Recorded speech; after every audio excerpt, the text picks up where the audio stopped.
बंगले को लेकर चर्चाएं जोरों शोरों पर हैं और इस बार राबड़ी देवी ने शर्त रख दी है, अगर ये शर्त पूरी होगी तभी बंगला खाली होगा। नमस्कार, आप देख रहे हैं देशवान न्यूज और मैं हूं आपके साथ अर्जुन तिवारी।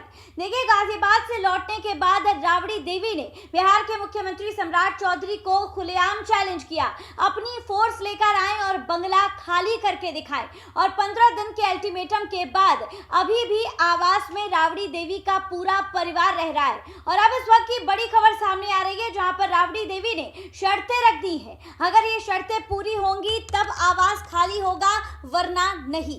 बिहार की राजनीति में एक बार फिर सरकारी आवास और सुविधाओं का मुद्दा चर्चा का केंद्र बन चुका है। पूर्व मुख्यमंत्री राबड़ी देवी ने राज्य सरकार के समक्ष स्पष्ट कर दिया है, हार्डिंग रोड स्थित आवास में स्थानांतरण तभी होगा जब 10 सर्कुलर रोड जैसी तमाम सुविधाएं उपलब्ध कराई जाएंगी और अगर इन मांगों को पूरा नहीं किया गया तो बंगला खाली नहीं होगा। इस मांग ने राजनीतिक गलियारों में नई बहस छेड़ दी है। राजद की ओर से कहा गया है कि यह केवल आवास का मामला नहीं है, बल्कि सुरक्षा और स्वास्थ्य से जुड़े विषय भी हैं। पार्टी का तर्क यह है कि राजद सुप्रीमो लालू प्रसाद यादव गंभीर स्वास्थ्य समस्याओं से जूझ रहे हैं। किडनी और तमाम तरीके की चीजें हैं जिनकी वजह से उन्हें विशेष इंतजाम की जरूरत है। यही वजह है कि नई आवास में अलग कार्यालय, बेहतर सुरक्षा व्यवस्था और चारों कोनों पर सिक्योरिटी वॉच टावर जैसी सुविधाओं की मांग की गई है। राजद प्रवक्ता शक्ति यादव ने भी कहा है कि हार्डिंग रोड में फिलहाल ना तो कार्यालय की पर्याप्त व्यवस्था है और ना ही सुरक्षा के वे इंतजाम है जो 10 सर्कुलर रोड में उपलब्ध है। उनका दावा यह है कि जैसे ही ये सुविधाएं बहाल हो जाएंगी, लालू परिवार को इधर से दूसरे आवास में शिफ्ट कर दिया जाएगा। देखिए, राजनीतिक जानकारों की नजर से यह मामला सिर्फ सुविधाओं तक सीमित नहीं है।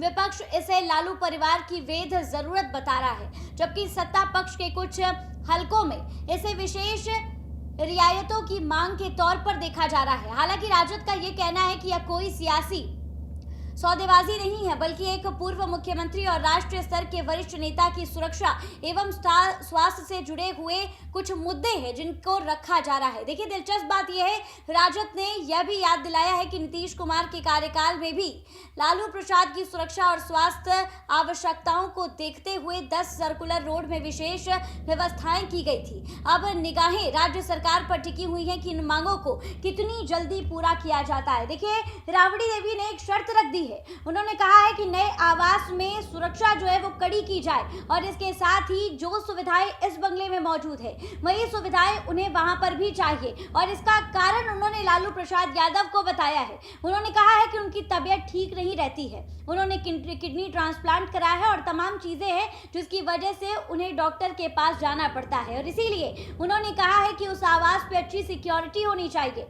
अस्पताल पास में होना चाहिए। और अब राज्य सरकार के समक्ष इन शर्तों को रख दिया गया है। यह भी याद दिलाया गया है कि नीतीश कुमार के कार्यकाल में लालू प्रसाद यादव की इन सभी चीजों को ध्यान में रखते हुए विधि व्यवस्था की गई थी, तो सम्राट चौधरी की सरकार भी इन शर्तों को एक्सेप्ट करे और इसी तरीके की जो सुविधाएं हैं उसे पूरा करे कि लालू प्रसाद यादव और उनका पूरा परिवार जो है वो सही ढंग से नए बंगले में शिफ्ट होकर अच्छे तरीके से रह पाए। देखिए, तमाम चीजें हैं और इस बीच राबड़ी देवी ने शर्तों को रख दिया है। उन्होंने राज्य सरकार से इस बात की मांग की है कि इन शर्तों को जल्द से जल्द पूरा किया जाए और ये शर्तें जैसे ही पूरी हो जाएंगी वो बंगला खाली कर देंगी। फिलहाल इस खबर पे आपकी क्या कुछ राय है, हमें कमेंट के माध्यम से जरूर साझा करें और ऐसी तमाम खबरों के लिए हमारे साथ बने रहें देशवान न्यूज पर।